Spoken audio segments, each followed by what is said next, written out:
Fala galera, aqui é o professor Léo, vamos lá para mais uma aulinha de física. Hoje aula do bloco de termologia, tá? Vamos entender o que é propagação do calor. Quais são as formas de propagação do calor existentes, o que significa cada tipo de propagação e quais são os mecanismos para evitar a propagação do calor. Vamos lá. Ok, de olho na tela. Bom, a primeira forma de propagação do calor é a condução, que a gente vai estudar é a condução. Galera, a condução é uma forma de propagação do calor que vai depender do contato. Ok? Do contato direto, molécula com molécula, para que seja transmitido a energia térmica. Lembra que calor é energia térmica em trânsito. Então, o exemplo clássico aqui de uma barra de metal em que você aquece uma extremidade e esse calor vai ser transferido do ponto de maior temperatura para o ponto de menor temperatura até o momento em que essa barra chegar no equilíbrio térmico. Então, condução é só lembrar de contato, beleza? Vai perceber que a aula vai ser bem rápida porque é realmente um assunto simples, porém bem importante. Convecção. Galera, a convecção é quase um contato, só que ela ocorre através de fluidos. Fluidos, ok? Que podem ser o quê? Líquidos ou gases. Tá? Líquidos ou gases. E vai ocorrer da seguinte forma. Como os líquidos e gases são fluidos, e a temperatura aumenta ou diminui sua densidade, você vai sempre pensar da seguinte forma: quanto maior a temperatura, menor é a densidade daquele fluido. Então ele vai para cima, ele fica mais leve. Quanto maior a temperatura. Quanto menor a temperatura, ele fica mais denso, né? Porque ele se contrai e se ele fica mais denso, ele vai para baixo. Então a convecção é exatamente essa movimentação de fluido em decorrência à troca de calor. Então, aplicações, né? Toda vez que você tiver um quarto com ar-condicionado, o ar-condicionado ele precisa estar em cima, porque você quer esfriar aquele ambiente. Então, ele vai trocar calor com a parte superior do quarto, certo? Vai esfriar essa parte e esse ar mais frio, ele vai para baixo. Se o ar mais frio vai para baixo, o ar mais quente sobe, fazendo com que haja uma circulação de ar dentro do quarto, ok? Lembrando que no ar-condicionado ocorre o que a gente chama de convecção forçada, não é bem uma convecção natural, mas no final das contas acaba sendo sim, no quarto em geral, uma convecção natural, exatamente por conta dessa situação do ar frio descer e o ar quente subir. Quando eu tenho um aquecedor, por sua vez, o aquecedor ele tem que estar embaixo.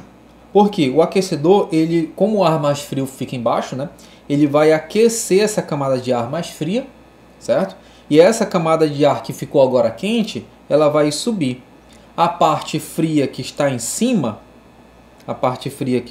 estava em cima, vai descer, certo? Então isso daí a gente chama de convecção. Ocorre aqui também, como eu falei, nos líquidos. Então, quando você vai ferver a água, essas correntes de convecção, elas também são formadas.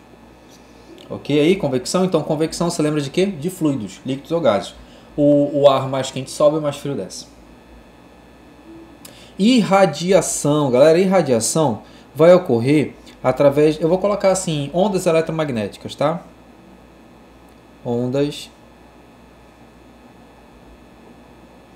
eletromagnéticas. Principalmente o que? O infravermelho. Certo? O infravermelho. Então, na irradiação, a irradiação tem uma coisa especial em relação às outras formas de propagação do calor, que a irradiação, ela não precisa de meio material para se propagar, ou seja, ela se propaga no vácuo, propaga-se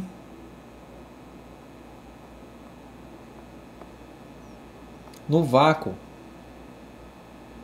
Não só no vácuo, tá? Mas ela consegue se propagar no vácuo. Coisa que as outras formas de de troca de calor não consegue, de forma de propagação de calor. Tanto a convecção quanto a condução é necessário um meio material para que haja propagação. A condução é o próprio material sólido. A convecção são os fluidos. A irradiação ela consegue o quê? Se propagar no vácuo. Exemplo, a forma com que o Sol consegue aquecer a Terra. Aí muita gente se pergunta, professor, mas por que quanto maior a altitude, mais frio? Não é porque o espaço é frio e a Terra é quente. É exatamente porque quando esses raios infravermelhos chegam na superfície da Terra, os raios solares, na verdade, né? A gente colocou raio infravermelho aqui, generalizando, mas a luz ela vai chegar na Terra, ela toca na superfície da Terra e reflete como infravermelho. O infravermelho é exatamente essa radiação que é responsável pelo aquecimento. E por conta do efeito estufa, você tem uma certa concentração, né, de ar quente dentro da Terra. É como se, gente, o nome efeito estufa não é à toa, né? Porque ela vai funcionar literalmente como uma estufa. Aqui a gente não tem uma imagem para demonstrar isso, mas lá em física, ciência, até em geografia você estuda efeito estufa. Você já deve estar bem habituado, né, o que é o efeito estufa. Mas vamos direto aqui. Irradiação ou radiação, ok? É uma forma de propagação do calor que ocorre através de ondas eletromagnéticas, como eu já citei o exemplo aqui nos raios infravermelhos. Então, resumindo, galera, a gente pode, só nesse exemplo, a gente pode ter aí todos os três tipos de troca de calor, né? A convecção, que é quando você coloca a mão aqui em cima da fogueira, você sente aquele ar quente subindo. A condução, né? Através dessa barra de ferro.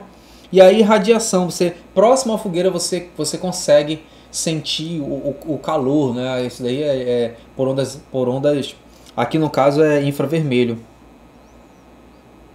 Infravermelho. Ok? Então, numa imagem, a gente resumindo tudo que a gente viu até agora. E quais são as formas de se evitar a troca de calor? Por que evitar a troca de calor, gente? Para poder manter um objeto ou um fluido com temperatura constante. Daí a gente tem o que a gente chama de valdo de Deborah, que é nada mais, nada menos do que uma garrafa térmica. Uma garrafa térmica. Ok? E a garrafa térmica, lembrando que a gente vai, essa garrafa térmica ela é basicamente aquela garrafa de café, né? Ou garrafa de chá, enfim, para colocar um líquido quente. Existe diferença, professor, entre líquido quente e líquido frio? Existe, vamos já ver. Então a garrafa térmica ela é constituída basicamente de três elementos. Primeiro a tampa, que é muito óbvio, né? Galera, a tampa, para que vai servir a tampa? Ela vai servir para evitar a convecção, a troca de calor por convecção. O que eu vou colocar aqui é o que esse elemento, que essa parte da garrafa evita que ocorra. Não, ela não vai, na verdade, evitar, tá, gente? Mas ela vai reduzir. Ou seja, se você deixa a garrafa térmica aberta, rápido o café esfria, né? Então você fecha, e fechando você vai estar evitando a convecção. Nessa garrafa também existe um espaço vazio, uma espécie de vácuo, uma zona de baixa pressão. Por que o vácuo? Cuidado! Muita gente diz que esse vácuo é para evitar a convecção. Não é. O vácuo é exatamente para evitar que as paredes se toquem, para evitar o contato. Então, se é para evitar o contato, é para evitar a condução. Condução. E os vidros espelhados, professor? Gente, é aí que tá. Se eu coloco o café está a uma temperatura maior do que o meio externo. Ou seja, o que eu não quero que aconteça é que aquele líquido perca calor para o meio. Se eu não quero que ele perca calor para o meio, eu não quero que o infravermelho que ele está gerando saia. Se eu não quero que ele saia, eu coloco um vidro espelhado na face interna. Ok? Se eu tenho uma garrafa térmica para manter aquilo gelado, eu não quero que ele receba calor do meio externo. Se eu não quero que receba calor do meio externo, eu coloco o vidro espelhado na parte de fora. Ok? Aqui nesse exemplo, o vidro espelhado são nos dois lados, não tem problema nenhum. Ele vai evitar o quê? Ele vai evitar irradiação. Galera, só de questão que tem sobre esse assunto aqui, não é brincadeira, tá? São muitas em relação à garrafa térmica. Já vi também falar sobre o reservatório de gasolina dos postos de combustível. Por que que a parte externa é espelhada? Porque eu não quero que aquele combustível aqueça. O reservatório, para quem não sabe, fica embaixo do posto de combustível, tá, gente? Ele fica submerso, exatamente para que ele não receba a luz do sol e não aqueça. Então, o importante do combustível é que ele esteja em uma temperatura baixa. E além disso, né, além de ele ficar embaixo da terra, ele é espelhado externamente, exatamente para ele não receber calor do meio externo. Ok aí? Tranquilidade? Espero que você tenha gostado da nossa aula. Um grande abraço e até mais. Tchau, tchau.